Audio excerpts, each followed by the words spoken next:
नमस्कार, आदाब, सत श्री अकाल दोस्तों। स्वागत है आपका एक बार फिर से हमारे YouTube चैनल ब्रास फ्यूजन्स पर, जहां आज हम आपके लिए लेकर आए हैं एक नया lesson. To 389 on the Navjot Singh on the Navjot Singh 389. The logic is that if the person has already got elected and he would otherwise be disqualified, take Madam Jayalalitha's case itself in PR Kapoor. In such a case, when you are willing to go in appeal and the court thinks that there is something error which they feel they need to examine further, they might as well give an appeal on the conviction itself so that the person can go and take the oath of office. And then subsequently, suppose 5-year term hai aur beech mein at the end of 2 years the appellate court says nahi ji, original conviction is fine. Then because of Lily Thomas, such a person will not get the benefit of the remainder of the term. That disqualification will be right in the middle of the term on the date that the conviction in the appellate court is confirmed. So the court says in 389, it's a rare case, and people who are elected and then come in appeal could be a fit case to exercise this. Otherwise, what would happen is, look at the reverse. What would otherwise happen is you're convicted by a lower court, you get elected, then somebody challenges your election in a petition, and you do not get a stay on conviction, but the appeal is permitted. You cannot take the oath of office. After 2 years or after 4 years, maybe the appeal finds out that the lower court was wrong. Then that appeal, when it will come too late, because you would not have been able to exercise your right to sit as a member of the House. So therefore they say you can have a stay on conviction itself, and once that it is done, depending on if appeal is upheld, if the lower court order is upheld, your disqualification will be from that date. You won't get the extra benefit of the old 8 subclause 4 because that has been struck down in Lily Thomas. Okay. Ma'am, regarding your previous question, ma'am, can I add that it's written that because of the implementation of e-courts project, the information is already in public domain regarding the disqualification. It is in the public domain. It is in the public domain, but I don't think that that's the ground for the broad interpretation of 389, which began with Navjot Singh Sidhu's case. I think that's the point that the other student is asking. Now, let me now come to the last point of consumer education research so that we are all clear. If a person gets disqualified after taking the oath and becoming a member, like in Jaya Bachchan's case, this is a matter to be dealt with by the President under 101, read with 102. However, if a person had already been in an office of profit, then under Article 101, read with the relevant section of the RP Act, such a person could not contest for election. But obviously, nobody knows whether you are holding an office of profit or not. You contest the election. You get elected. Even before you take the oath of office, or you take the oath of office, but the disqualification, if any, arose before you became a member of parliament. Will such a case come before the President? The Consumer Education Society tells us, if somebody is challenging your very right to stand for elections under the Representation of People's Act, and not a subsequent disqualification which arises because of Article 101, subclause 3. Remember the language that I showed you. Becomes subject, that is post. So what the Supreme Court calls in the early case of Saka Venkatra Subba Rao, pre-existing or supervening disqualification. Look at these two words. This is the old 1953 case. A pre-existing disqualification or a supervening disqualification. Supervening after you become a member. Article 101. Read with Article 102. President will disqualify. Read with Article 103. Taking the binding advice of the Election Commission. वो एक कहानी है, उसको छोड़ दीजिए. pre-existing. You get elected, but somebody challenges it in an election petition. It is still not clear whether you're disqualified or not, whether you have had a office of profit or not, whether you are a citizen of India or not. Kuch bhi ho sakta hai. All those provisions are there. Or you have been convicted for 2 years or not. The conviction case now, the moment you're convicted, you're disqualified. So that's another matter. But all these other disqualification, the way to challenge it is not to the president, but by filing an election petition, because you're challenging the election itself. You're not challenging is he entitled to sit as a member or not. See the difference between the two. There it's pre-existing, so you're challenging the election itself. You will go before an election petition. Once the High Court determines the matter and decides whether you're qualified, whether the election was valid or not. If you are disqualified because you have been punished for more than 2 years, like the B.R. Kapoor case or the Lok Prahari case, then that disqualification may, the result or the verdict of the court may also come out after you have taken your oath of office, because there's still no bar upon you. That disqualification will be from the date that the High Court in an election petition gives its verdict. If the High Court gives a verdict or you could have been disqualified because you have been sentenced and then you go in appeal.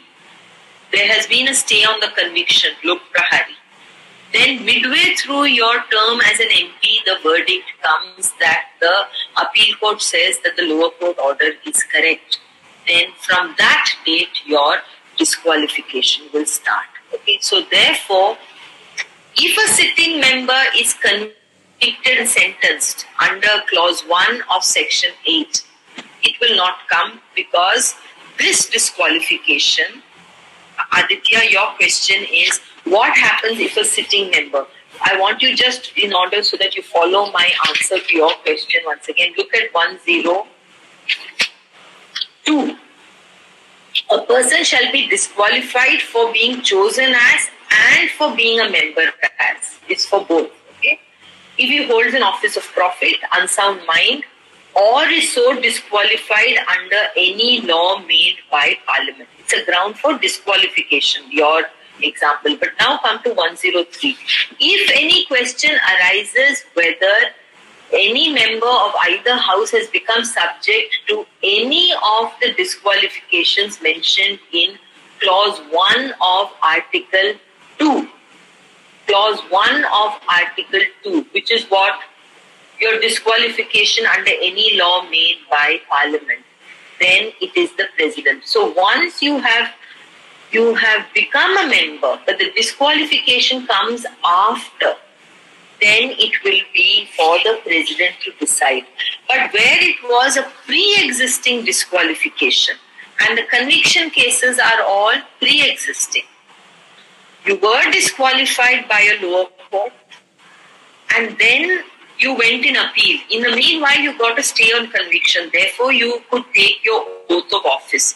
But the appeal court decision, and here is the legal fiction, the appeal court's decision which affirms the conviction of the lower court under the doctrine of merger takes place with effect from the date of the lower court order, not from the date of the High Court order, which is in appeal court's order, which may come midway through your.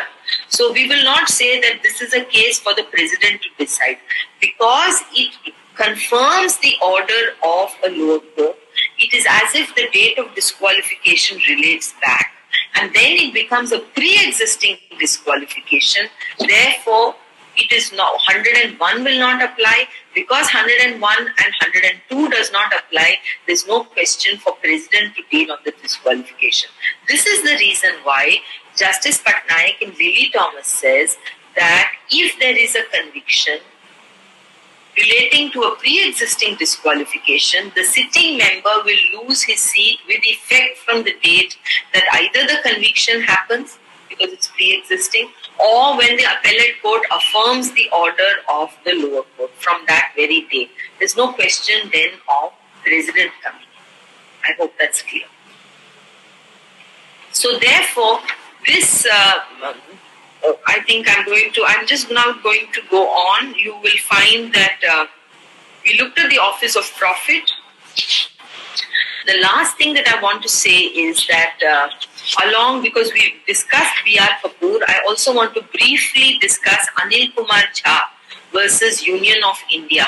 This is a 3-judge bench. Anil Kumar Jha, it's in our list of cases. The case material only has the citation. Just like in B.R. Kapoor, the governor had appointed Madam Jayalalitha even though she had been convicted for a period of 3 years.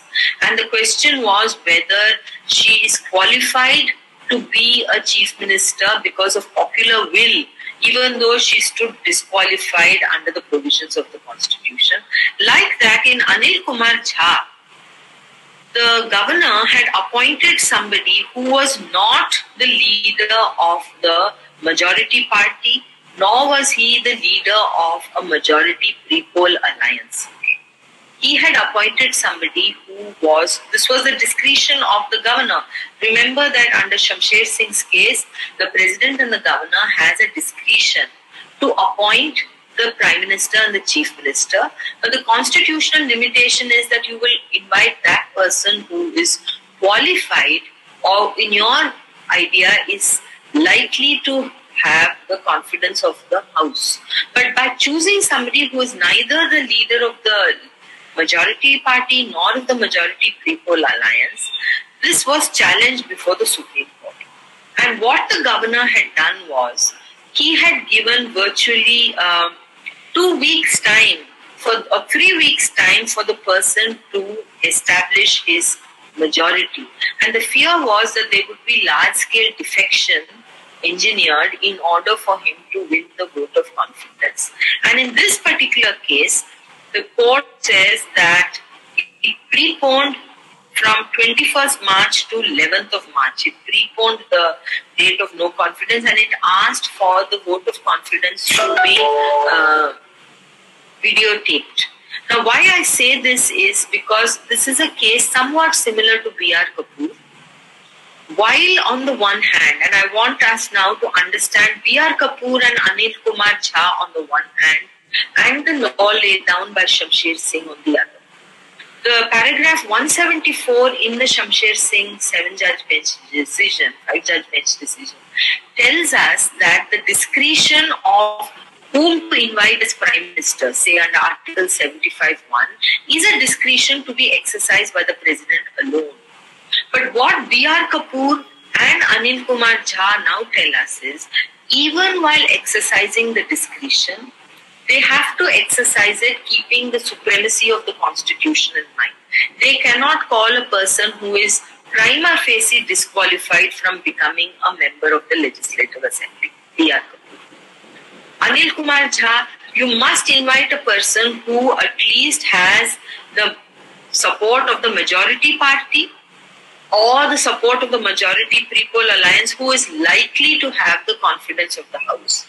And you must also, in order to establish whether he or she has the confidence of the House, you must fix the date of vote of confidence immediately after he is made Chief Minister, not give 2 weeks, 3 weeks time so that Ayaram Dayaram can happen.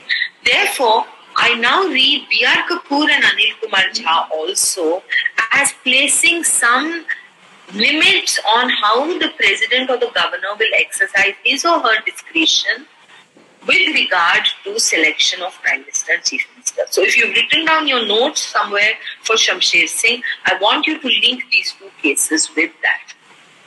Now, I now want to move on. I thought I would finish this, but I cannot. I want you all now to look at Article 174 and I will explain to you what the facts are so that I can take that up on Monday. Article 174 and the analogous provision is Article 85 for Parliament. But I'm going to take 174 because the Gujarat case is dealing with 174. Look at what it says. That there must be 6 months shall not intervene between the last sitting in one session and date appointed for the first sitting in the next session. That's broadly what Article 174 says. That is, every 6 months you must have a session. You can have adjournment on a day-to-day, but proroguing of a session means you're calling an entire session. And so between the closing of one session and its proroguing, you don't know when it will reopen, so we say adjournment sine die, and the proroguing of the new session not more than 6 month gap. Now let's go to Gujarat. You know that the Gujarat riots took place in the early part of 2002. In 2002, the government of Gujarat, with the chief minister at the head, was 4 years old. Its 5-year tenure was going to end in 2003. So the last session of that house took place sometime in early April of 2002. After that, there were riots. And the governor of the state dissolved the house sometime in July of 2002. So the dissolution happened in the dissolution of the house took place, and the governor dissolved that particular state legislature. And then in August, the Election Commission gave an affidavit and informed the government that because of the ongoing riots, they are not in a position to hold the election. And there is one sentence in that affidavit which was filed by the Election Commission. They said we cannot hold the election within the 6 month period because Article 174 says between the close of one session and the next session, not more than 6 months gap. I can't remember the date, but I think it was 2nd or 3rd April that the last session had been held. Okay. So April matlab October tak. By October 2nd or something, they had to have held elections. In August, because of the violence there, they said we are unable to hold these elections. And then they told the governor, if you want, you can impose president's rule. They just gave this advice. And therefore, the President of India referred a question under Article 143, which is the advisory opinion, asking the Supreme Court to advise whether, because of this provision of Article 174, which says not more than 6 month gap between two sessions, but on the other hand, Election Commission and the House has got dissolved in the meanwhile. Okay? So you have to hold fresh elections once dissolution happens. And they say that they are going to take few more months to get back to normalcy. Whether this will result in a constitutional impasse and a violation of Article 74. That is the heart of this presidential opinion, advice sought, and the heart of INRI special reference. Now, what is it? How much time do I have? Do I have another 10 minutes? Okay, but let me begin with this. So the question that arises is whether these elections should be held in the middle of this turmoil, or if elections were held after 4 months. I think Election Commission wanted some more time, and maybe it would have been another 4 months delay, by which time 10 months would have elapsed. Whether this kind of unconstitutional activity should be permitted or not, or is there some other way to interpret Article 174? Now, when you look at this judgment of the Supreme Court, you will notice that the first thing that they tell us is, in order to interpret, so before I come to the decision, let me just tell you some principles of constitutional construction or constitutional interpretation. One question they ask is it possible for us to look at the Constituent Assembly debates to understand what was in the mind of the framers when they drafted 174? That's one. The second question they ask is it permissible while interpreting the Constitution to look at historical documents even prior to the Constituent Assembly debates in order to determine what the line of thinking had been? Because they want to look at the 1915 Government of India Act 1919 Government of India Act, 1935 Government of India Act. Are these permissible or not? The second thing that they want to look at is whether the Election Commission should give advice to the governor that, look, we are not able to hold the election, but if you want, you can impose President's rule. Is this a permissible advice for the Election Commission to give or not? And then they want to also understand another issue, that the Constitution sometimes uses the word the House and sometimes it uses the word Legislative Assembly. So if you look at Article 174, okay, I have 1 more minute, so I'm just going to take that 1 full minute to explain this, because I want you all to read this judgment very carefully, okay? Because I think that as young students, see the detailed way in which there are about 8 arguments that the court deals with, and each one is so subtle, etc. And so if you just read it mota moti and say finally court said hanji ho sakta hai, I tell you, you will learn nothing then as a lawyer. Okay? So don't read it at that level. Look at what it says here. The government, I'm reading 174 and see where the dilemma comes. The governor shall from time to time summon the house or each house of the legislature. Now, some states have a legislative council, some have legislative council and some have legislative assembly, and some have legislative assembly and the legislative council. Okay? You know that the provisions are there. Now, the governor shall from time to time summon the house or each house of the legislature of the state. So sometimes you can summon for the joint sitting in parliament if you're looking at 85, or you can individually also prorogue the and convene the each individual one. Okay, I'll come to 85 in a moment. The house or each house of the legislature to meet at such time. And then it says between the last sitting in one session and the sitting in the next session. So the next question is there a difference between the House and the House of the Legislative Assembly?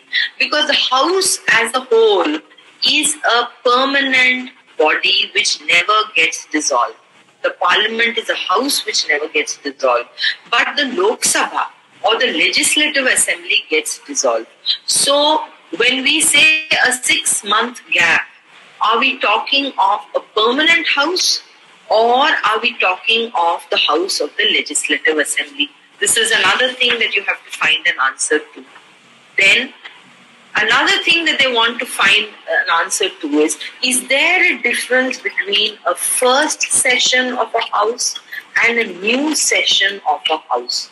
This is quite a crucial question, because first session is of a freshly elected, new session is of a prorogued session which has already completed and proroguing and convening and summoning a new session.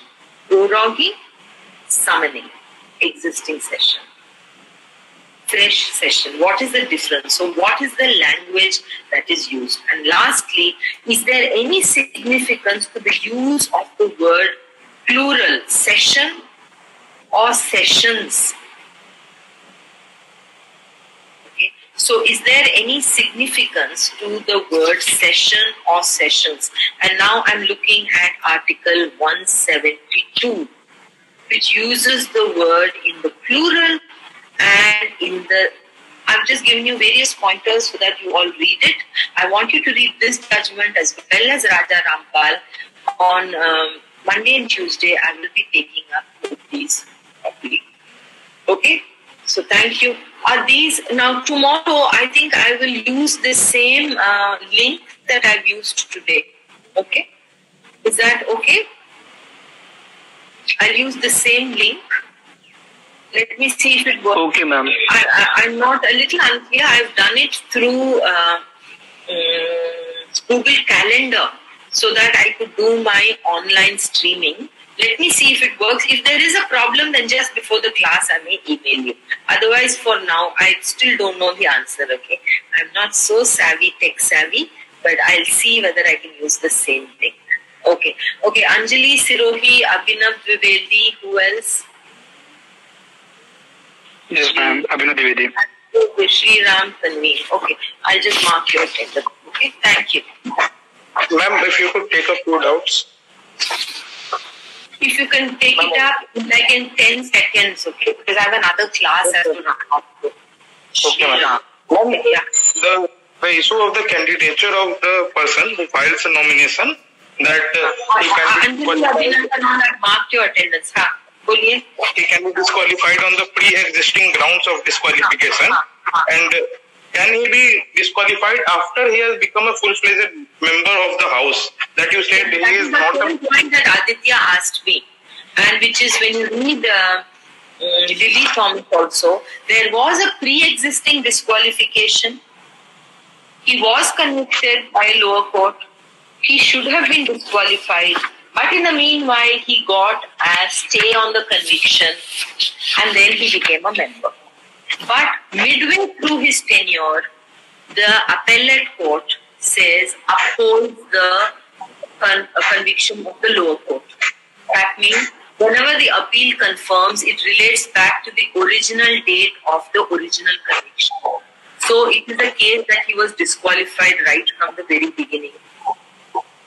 In which case, that disqualification will come into effect immediately. And that's what also the Lily Thomas judgment says.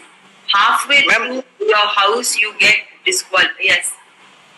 Ma'am, I was asking with respect to office of profit, as a person is qualified has a pre-existing office of profit. Then it will be done by the court through an election petition and not by the president. Because 101... Ma'am, I was asking that if he has taken the oath and he has become a full-fledged member, then now the parliament can pass the amendment of office and profit with retrospective effect, then the High Court won't be able to disqualify him? No, it will not be. Exactly. Very correct. And that is our consumer education research case. Yes, ma'am. I was that. Effectively, yes. Then in which case that pending petition will become infructuous. Yes, that's why I was asking that if there is a time lag, then they can pass the amendment. Yes. And that's actually what... Yes. And in the last paragraph, when there is the judgment, it is given that violation of Article 14 was mere on similar offices of profit cannot be taken, and it's but the Article 14 argument, Abhishek, was why are 55 offices alone included? Why didn't you include more? Okay, yes, and that the court says that it is the wish of Parliament which it includes. The fact that something was not included, you are saying that was similar to this. That argument was never moved forward. I am saying that why didn't they put up that article for that yesterday I had asked you that there can be two persons, one is a law abiding and one is not. Then for him, one who knows he has been to office of profit and doesn't file his nomination, and one who has filed and went to the house and then... दोस्तों, अगर आपको आज का lesson पसंद आया हो तो video को लाइक करें। इसी के साथ अगर आपने अभी तक हमारा चैनल सब्सक्राइब नहीं किया है तो सब्सक्राइब के बटन पर क्लिक करिए और बेल आइकन दबाना ना भूलें, ताकि आपको एजुकेशन से रिलेटेड नए अपडेट्स मिलते रहें। और अधिक जानकारी पाने के लिए आप हमारे फेसबुक और इंस्टाग्राम पेज से भी जुड़ सकते हैं, जिसका लिंक डिस्क्रिप्शन बॉक्स में दिया गया है। धन्यवाद।